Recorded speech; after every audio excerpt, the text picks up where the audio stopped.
What would you do if the person you trusted most sat and watched while you gave yourself to strangers? This isn't just a story about a broken marriage. It's a true emotional story of betrayal, emotional cheating, and the kind of infidelity that doesn't just touch your body, it fractures your identity. What you're about to hear is a real confession of infidelity, raw and unfiltered. A night that began with desperation and ended in silence, shame, and the destruction of everything we thought was unbreakable. So if you've ever wondered how far betrayal can go when both people let it happen, stay until the very end. Because this story, it doesn't scream, it scars. I never imagined I'd end up in a true story of infidelity like this. What started as a fragile marriage under financial pressure soon spiraled into a reality I didn't recognize. This wasn't just about bills or routine. It was about emotional exhaustion, silence between us, and the terrifying possibility of betrayal. We were a couple on the edge, and this was our forbidden agreement. A dangerous path that began as survival, but led us straight into a story of infidelity and emotional collapse. My husband and I debated the plan for days.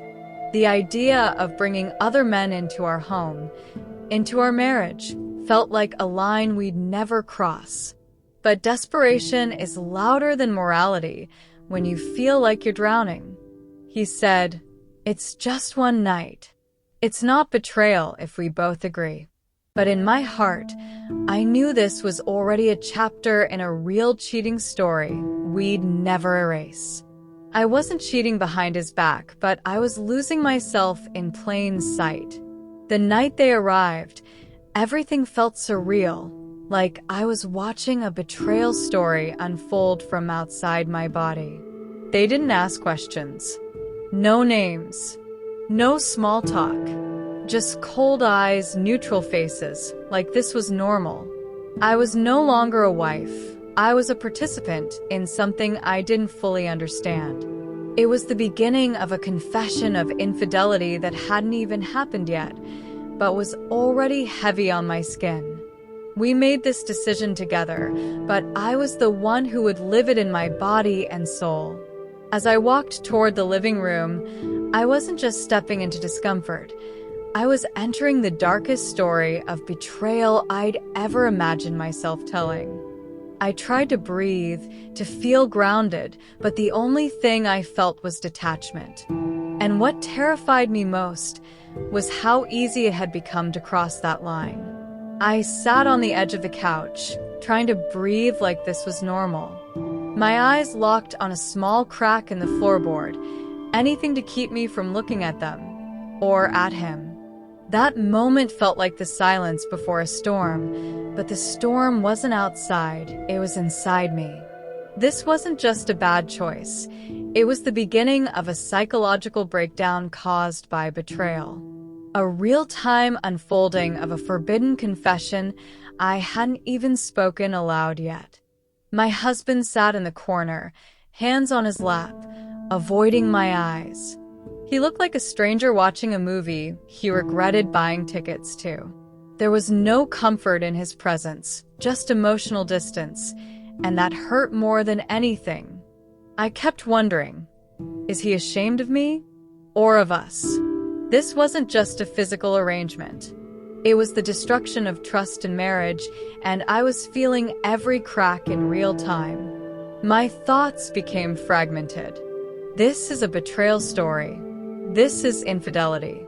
This is me letting it happen. But even thinking those words made my chest tighten. I tried to convince myself. We needed this money. We agreed. He said it was okay. But nothing about this felt okay anymore. It felt like I was watching the person I used to be disappear with every second. And the worst part? I wasn't sure if I wanted her back. They started talking, casual things, background noise, but all I could hear was my own guilt echoing louder. My body was here, but my heart was gone.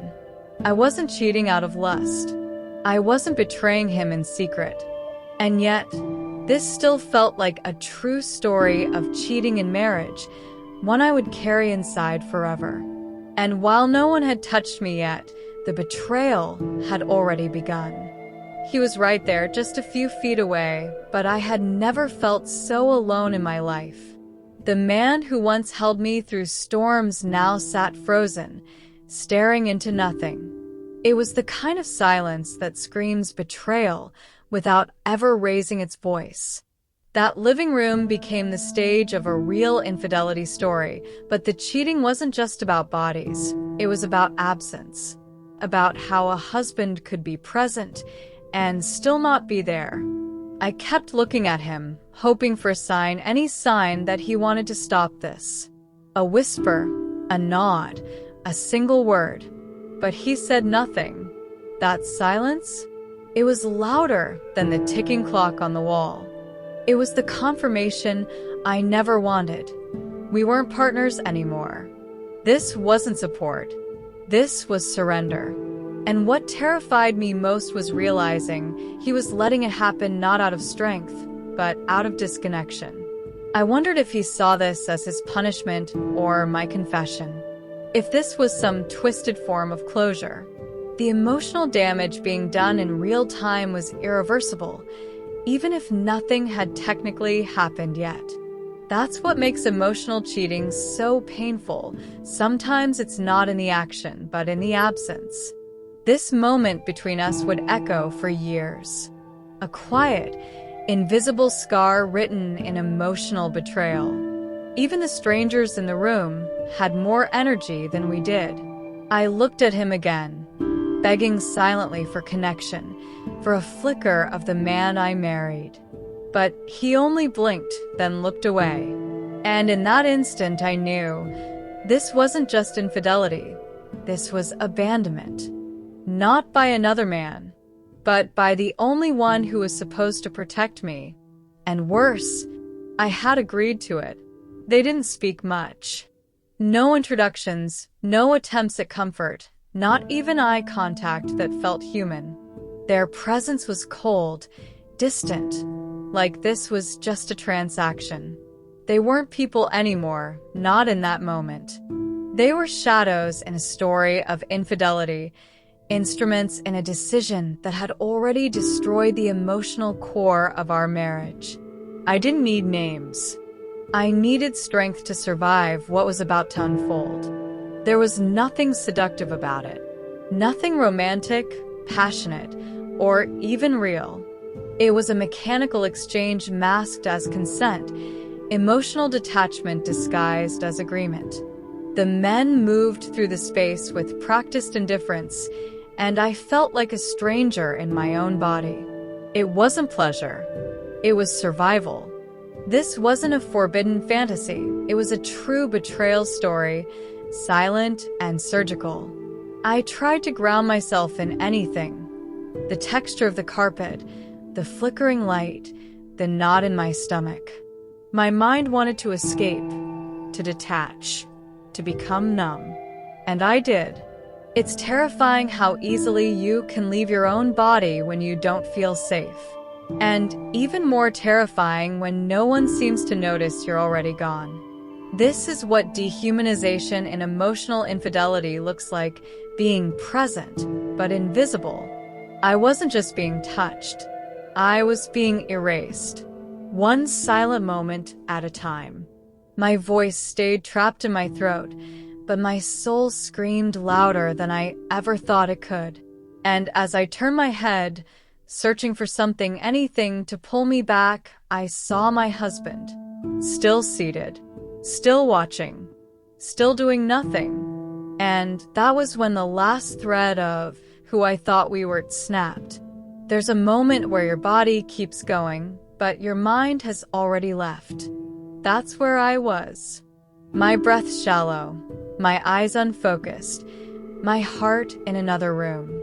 The act itself was happening, but it felt distant, like I was watching a stranger live my life.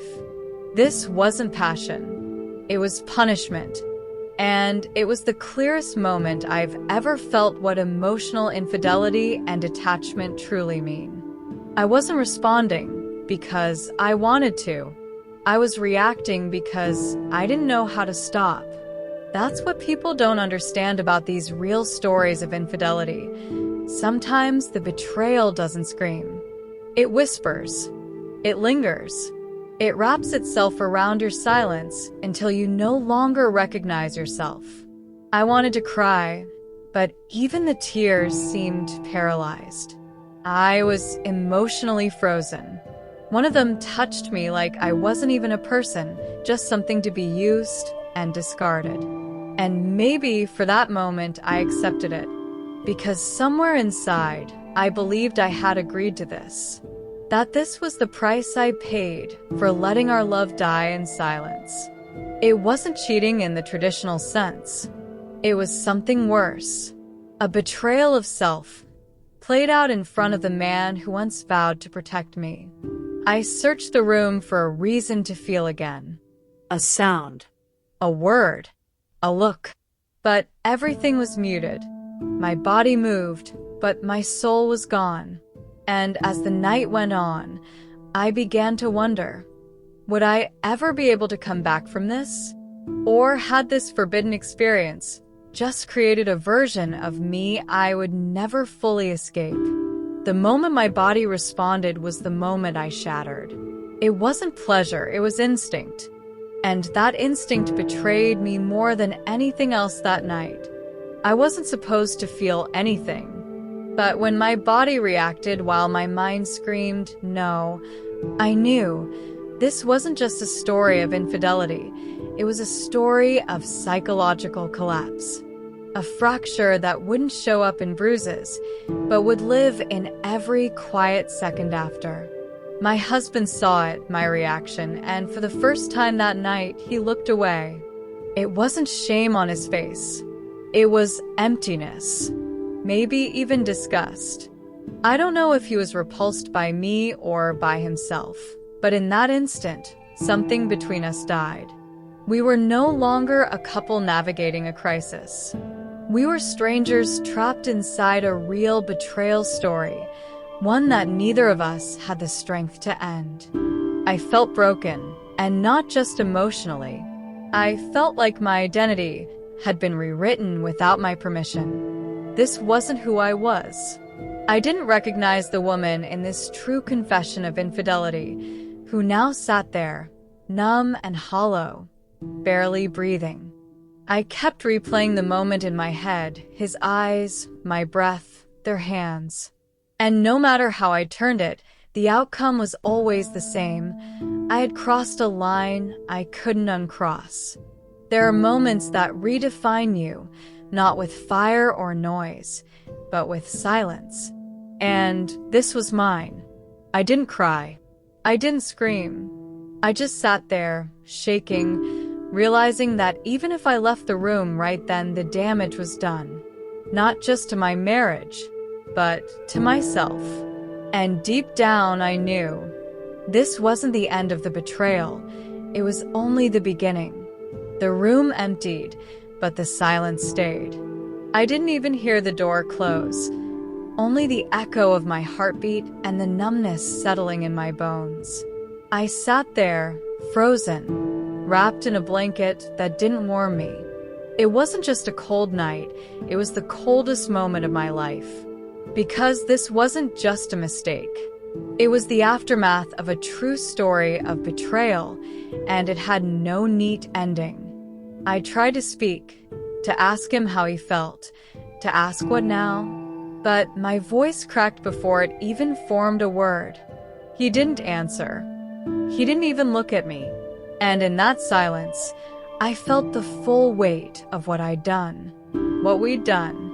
This wasn't just emotional cheating, this was emotional erasure. And the worst part was, we both allowed it to happen. The shame didn't scream. It whispered. In the shower that night, I scrubbed my skin like I could wash away what had happened. But it wasn't on my skin, it was in my soul. The image of him watching, the feeling of being touched by strangers, the numbness, the silence, all of it circled me like smoke. This was more than a mistake. It was a wound I couldn't name. A real confession of infidelity that I hadn't even spoken out loud yet. When I crawled into bed, we didn't touch. We didn't say a word. And I knew then, what we broke that night was not just our trust. We had broken the us that used to exist. The version of us that believed in recovery, in healing, in each other. That night would live between us like a shadow we'd never escape. And the real betrayal? It wasn't between me and those men. It was between me and the woman I used to be. Now that you've heard the truth behind this real infidelity story, tell me, was it betrayal if we both agreed to it? Was it cheating, even though no lies were told? Or was the real betrayal abandoning myself in the name of survival? Drop your thoughts in the comments. I want to know what you think. Have you ever felt invisible in your own relationship? Subscribe, like, and share this video if this story touched you, because these true stories of emotional cheating and betrayal need to be heard. We don't hide the pain here. We give it a voice.